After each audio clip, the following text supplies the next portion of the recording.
Welcome to Anshu ma'am social study channel. आज का topic है अक्षांश। आज हम जानेंगे अक्षांश रेखा और देशांतर रेखा के बारे में। ठीक है,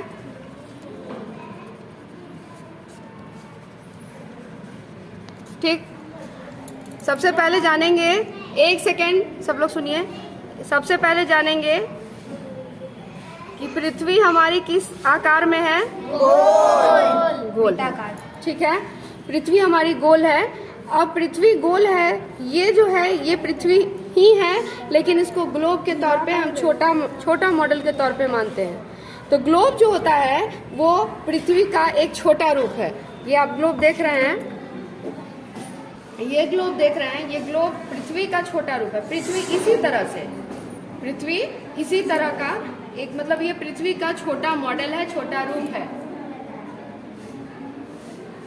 ठीक है, अब जानते हैं कि इसमें, इस ग्लोब में जो बीचों बीच, मतलब पृथ्वी को बीचों बीच जो है वो बांटती है या बीचों बीच गुजरती है पृथ्वी के तरफ, मतलब पृथ्वी को बीचों बीच बांटती है, वह रेखा का नाम है विषुवत रेखा। ठीक है, इसको हम लोग भूमध्य रेखा भी कहते हैं। भूमध्य रेखा, जो कि हम पहले भी पढ़ा चुके हैं, भूमध्य रेखा, इक्वेटर। ठीक, भूमध्य रेखा, विषुवत रेखा, इक्वेटर, तीनों का बात मतलब एक ही है। विषुवत रेखा के ऊपरी क्षेत्र को हम कहते हैं उत्तरी गोलार्ध।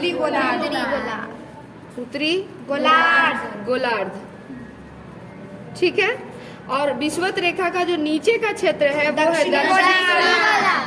दक्षिणी गोलार्ध। कहीं कोई दिक्कत हो रहा है आप लोग को? ठीक, तो ये उत्तरी गोलार्ध, ये दक्षिणी गोलार्ध।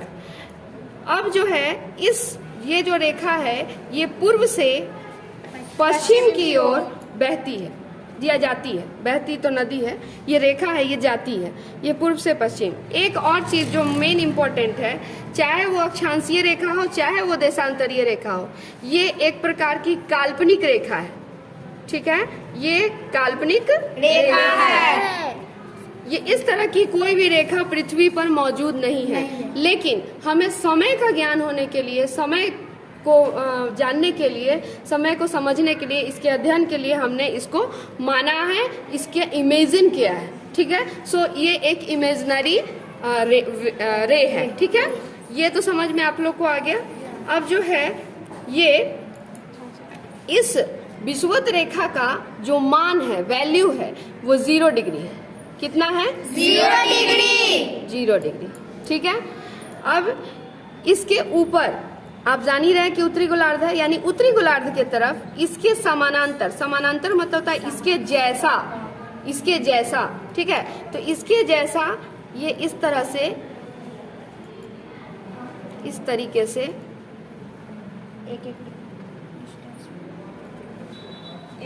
इस तरह से। ठीक है, फिर इधर भी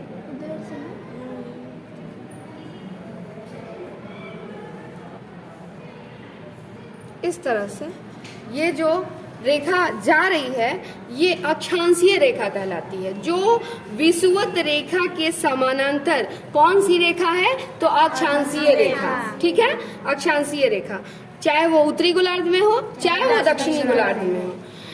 अब ये चूंकि इसका मान 0 डिग्री है, ठीक है, तो यहाँ से यहाँ तक आप लोग जान रहे हैं, आप लोग मैथ्स भी पढ़ते हैं बहुत अच्छे से, तो आप लोग जान रहे हैं कि 0 यहाँ से सीधी लाइन अगर क्लिक की जाती है तो ये कितने डिग्री का कोण बन रहा है? 90 डिग्री का। वेरी गुड, 90 डिग्री का कोण बन रहा है।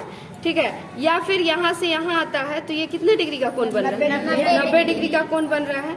ये जो पॉइंट है और ये जो पॉइंट है ये उत्तरी ध्रुव है। उत्तर के तरफ उत्तरी ध्रुव, दक्षिण की तरफ और दक्षिण की तरफ दक्षिणी ध्रुव। ये हो गया। अब जो है इसमें हम जानेंगे कि एक जो विषुवत रेखा से अक्षांशीय रेखा या अक्षांशीय से अक्षांशीय के बीच की का डिफरेंस कितना है, कितना दूरी है।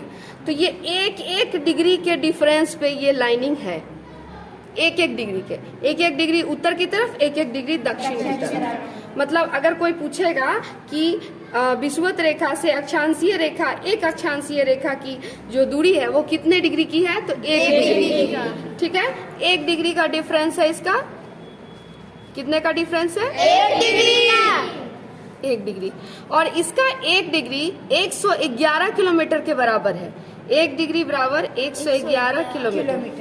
ठीक है, यानी कि आप बहुत आसानी से समझ सकते हैं कि 0 डिग्री से 1 डिग्री आने के लिए 111 किलोमीटर चलना होगा। फिर यहाँ से यानी 1 डिग्री से फिर आगे जाने के लिए फिर 111 चलना होगा। अब जो है ये तो आप समझ रहे हैं। उसके बाद एक और चीज जो हम ग्लोब से समझने का प्रयास करेंगे, तो ग्लोब क्या है, जैसा कि हमने अभी आपको बताया, तो ये जो आप देख रहे हैं, ये जो ब्लू लाइनिंग है, ये सब है ना, ये या फिर ये वाली रेखा, ये जो जा रही है, ये सारी अक्षांशीय रेखा है ना। ये जो आप देख रहे हैं ना, ये अक्षांशीय रेखा है। समझ रहे हैं आप इसको? दिख रहा है ना आप लोग को भी? तो ये अक्षांशीय रेखा है बाबू, ये अक्षांशीय रेखा है। ये पूर्व से पश्चिम की ओर जाती है, इस तरीके से जा रही है। तो ग्लोब तो पृथ्वी तो ऐसा है, और अब ये जा रही है, तो ये यहाँ से जो चलेगी तो ये पूरा घूमेगी कि नहीं? घूमेगी ना। तो ये पूरा एक चक्कर घूमती है। ठीक है, अब कोई भी चीज, ये वृत्त है, मान लो ये वृत्त है, और इस वृत्त को पूरा एक चक्कर ये घूमा, मतलब यहाँ से ऐसे गया, यहाँ से ये ऐसे गया, और पूरा ऐसे पूरा घूमते हुए इस लाइन को क्रॉस करते हुए ये ऐसे फिर से आ गया यहाँ पे। ठीक है, तो ये कितना राउंड घूम गया? 360 डिग्री। ठीक है, 360 डिग्री। अब जो है इसमें कह रहा है कि अब ये एक और चीज बताया जा रहा है कि जैसे एक सेकेंड, कि उत्तरी गोलार्ध में या दक्षिणी गोलार्ध में कितने अक्षांशीय रेखा हैं? कितने अक्षांशीय रेखा है? यहाँ से यहाँ का मान वैल्यू कितना था? 90 डिग्री। तो जाहिर सी बात है कि एक एक डिग्री पर बना हुआ है, तो 90 को होगा इधर, है ना।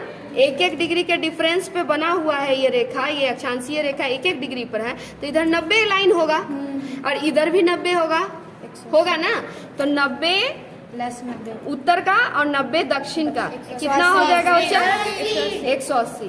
तो ये भी क्वेश्चन आपके एग्जाम में आ सकता है कि पृथ्वी पर कितनी अक्षांशीय रेखा हैं? 180।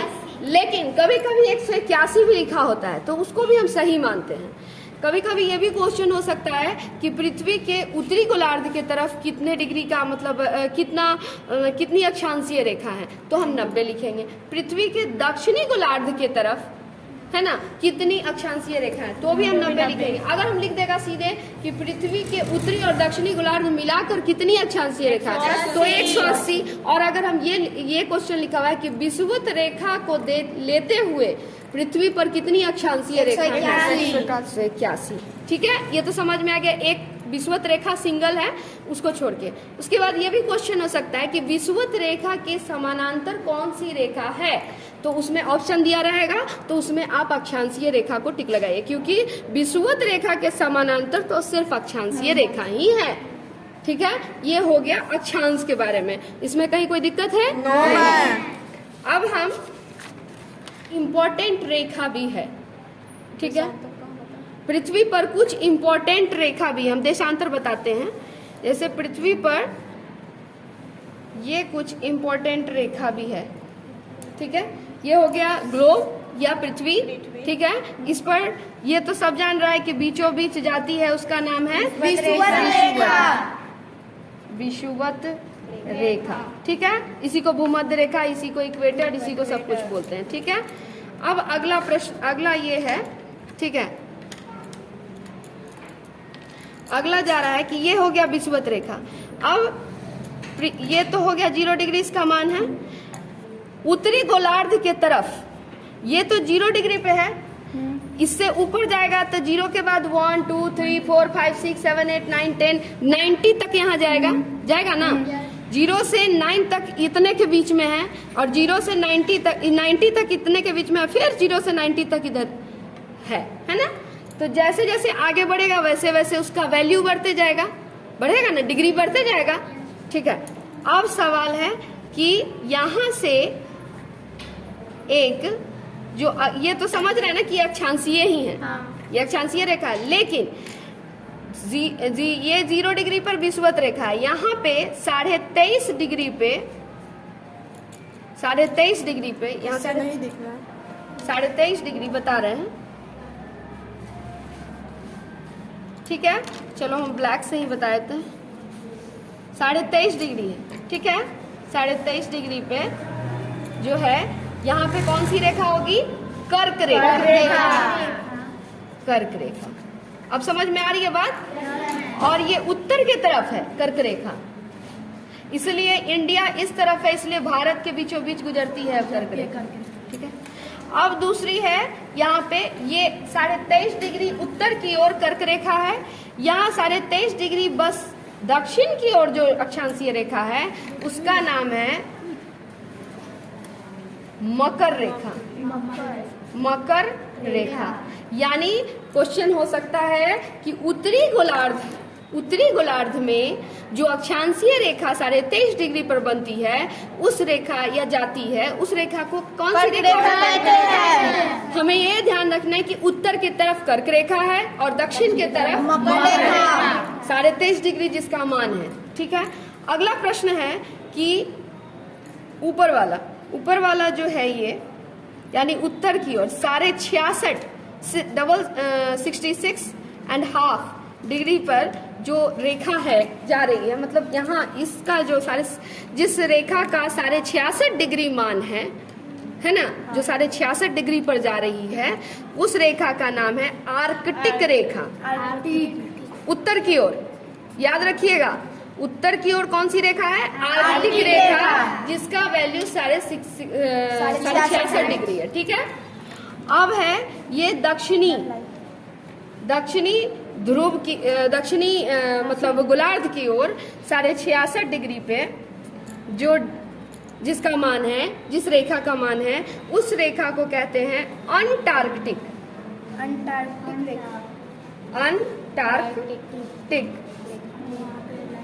रेखा।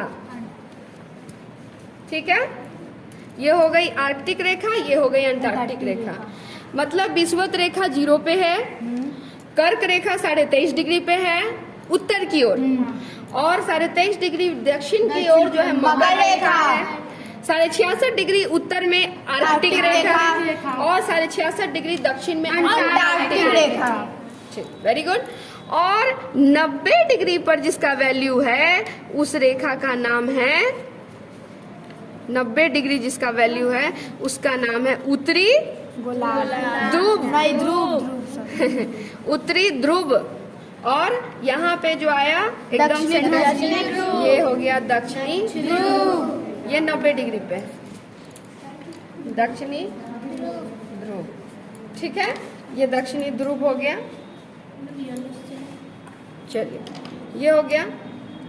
अब तो ये समझ में आ गया ये कुछ इम्पोर्टेंट रेखाएं हैं, ये कुछ इम्पोर्टेंट रेखाएं हैं जो कि इस तरह से हैं कि सबसे बीच वाली रेखा विषुवत रेखा या भूमध्य रेखा या इक्वेटर कहलाती है। नेक्स्ट उसके ऊपर में उत्तरी गोलार्ध की तरफ जो 23.5 डिग्री पे है वो कर्क रेखा है, और 23.5 डिग्री जिसका वैल्यू दक्षिण की ओर है वो मकर रेखा है। ये सब इम्पोर्टेंट रेखा का नाम है जो एकदम याद रखना है। और 66.5 डिग्री उत्तर की ओर आर्कटिक रेखा है और 66.5 डिग्री दक्षिण की ओर अंटार्कटिक रेखा है, और 90 डिग्री पे उत्तरी ध्रुव है और 90 डिग्री पे दक्षिणी ध्रुव है। नीचे की ओर दक्षिणी ध्रुव, ऊपर की ओर उत्तरी ध्रुव।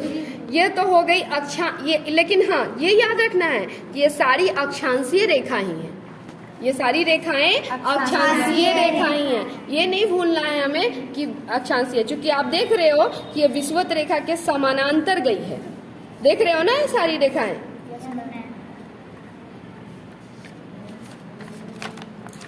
अगला प्रश्न बनता है कि देशांतर, जो उतने देर से आप लोग का इच्छा था कि देशांतर के बारे में।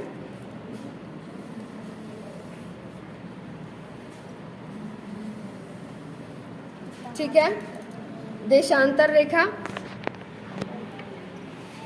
देशांतर रेखा के बारे में तो ये जो देशांतर रेखा है, जैसा कि आप सब समझ रहे हैं कि ये देशांतर रेखा, अब विषुवत रेखा से तो कोई लेना देना नहीं, हम देशांतर रेखा के बारे में जानें।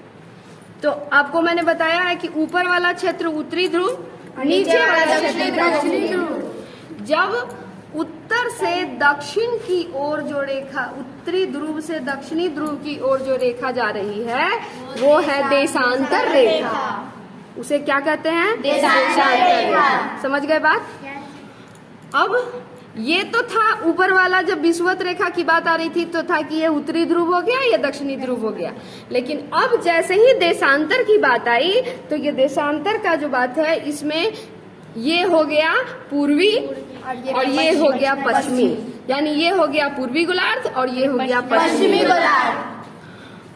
तो जिस तरह से इस पिक्चर में मैंने समझाने का प्रयास किया है कि ये जो है ये विषुवत रेखा है, इसको ही ना बेस माने हैं। विषुवत रेखा 0 डिग्री पर था तो उसके ऊपर गया, तो इसको बेस मानते हुए आप इसका जो भी डिस्क्रिप्शन इसका समझाया गया कि 0 डिग्री इसका बेस है। तो अक्षांशीय रेखा में विषुवत रेखा बेस है, ठीक है। लेकिन देशांतरीय रेखा में विषुवत रेखा से कोई लेना देना नहीं है। देशांतरीय रेखा जो है उसका बेस हम ये समझेंगे कि वैसी रेखा जो उत्तरी ध्रुव से दक्षिणी ध्रुव की ओर मिलती है, ठीक है। तो ये रेखा ऐसे इस तरह से जा रही है। अब हम समझेंगे यहाँ पे जो है वो इस रेखा को लंदन में ग्रीनविच टाइम का मानक समय, मतलब इस रेखा का नाम है लंदन का ग्रीनविच,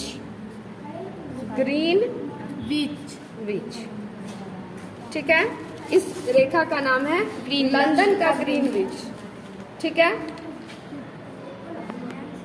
ये जो रेखा है ग्लोब में, जैसा कि समझाया गया है, ग्लोब में जैसा कि समझाया गया कि अक्षांशीय रेखा, ये जो रेखा जो बन रही थी ये सब वृत्त है ना बाबू। हाँ। क्योंकि ये यहाँ से घूमते हुए, ये इस तरह से घूमते हुए गई ऐसे, तो ऐसे कौन सी रेखा, ऐसे रेक्टेंगल थोड़ी ना बनेगा, जब बनेगा तो वृत्त बनेगा।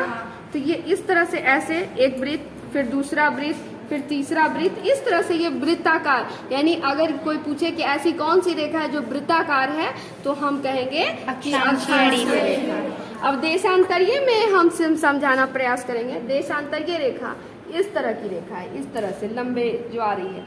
ये हो गया उत्तरी ध्रुव, ये हो गया दक्षिणी ध्रुव। उत्तरी ध्रुव से चली ये रेखा और दक्षिणी ध्रुव की ओर जा रही है। देखिए इस तरह से है ना ये वाली लाइनिंग, फिर यहाँ, तो ये सारे लाइनिंग के बीच में इस तरह से जो रेखा है, इस तरह से जो रेखा है, इसको हटा दीजिए, समझा देते हैं।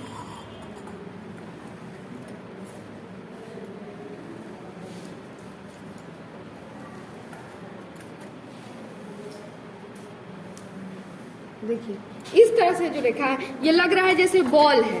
हाँ। बॉल को, जैसे बॉल का एक आकृति ले लीजिए और बॉल की आकृति में इस तरह से लाइनिंग जो बनता है बॉल की आकृति में, ये बॉल है, ये क्या है, ये बॉल है। बॉल का ऐसे ऐसे ऐसे ऐसे जैसे सेव काटते हैं, है ना। तो इस तरह से ये जो आकृति है, ये एक बॉल को, तो ये देशांतर रेखा है। वैसी रेखा जो उत्तरी ध्रुव से दक्षिणी ध्रुव को मिलाती है, उस रेखा को हम देशांतर रेखा कहते हैं। जिस तरह से अक्षांशीय रेखा का बेस होता है विषुवत रेखा, उसी तरह से इसका यानी कि देशांतरीय रेखा का जो बेस है वो है लंदन का ग्रीनविच।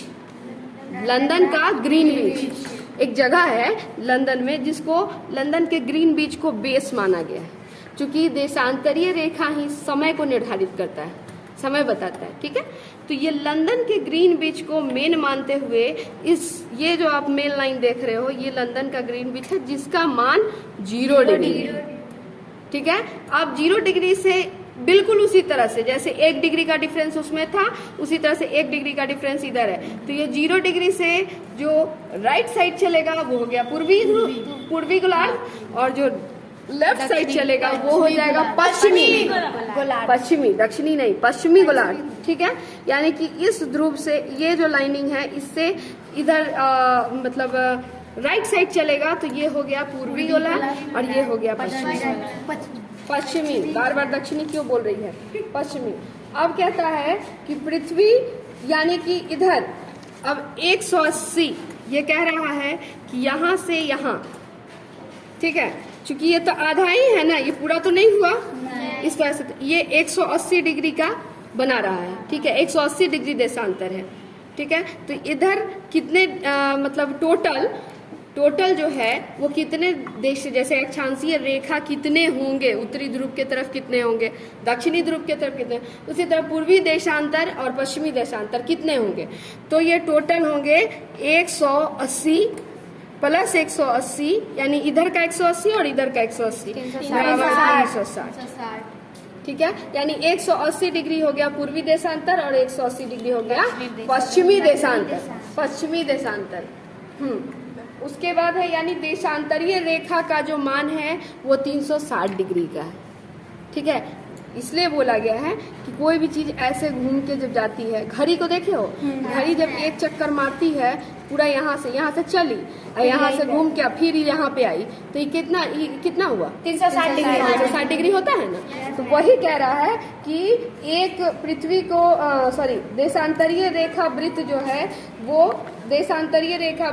वो 360 डिग्री का है, ठीक है। अब कहता है कि 0 से 180 डिग्री पूर्वी देशांतर है और 0 से 180 डिग्री पश्चिमी देशांतर है। अब क्वेश्चन आता है कि भारत का समय का क्या है, ठीक है। तो भारत का समय लंदन के समय से 5.5 घंटा डिफरेंस है, अधिक है, आगे है, ठीक है, 5.5 घंटा आगे है। यहाँ पे कहता है कि सुन लीजिए मेरी बात, एक जो देशांतर है, एक देशांतर वो 4 मिनट का है। हाँ, लंदन भारत पूर्व की तरफ आगे होता है, मतलब इस दिशा में है भारत और भारत आगे है। तो भारत जो है वो 82.5 डिग्री पे है, ठीक है, 82.5 डिग्री पे है। कहीं पे है यहाँ 90 है ना, 82.5 डिग्री, 82.5 डिग्री पे, ठीक है। अब 82.5 डिग्री पे भारत है, तो भारत का जो समय है उसके आधार पे एक देशांतर 4 मिनट का होता है, तो 82.5 यानी 82.5 गुना 4 बराबर क्या हो जाएगा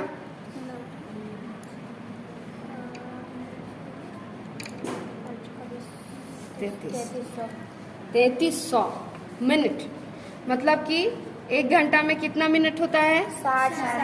1 घंटे में 60 मिनट होता है, तो 3300 मिनट में कितना हो जाएगा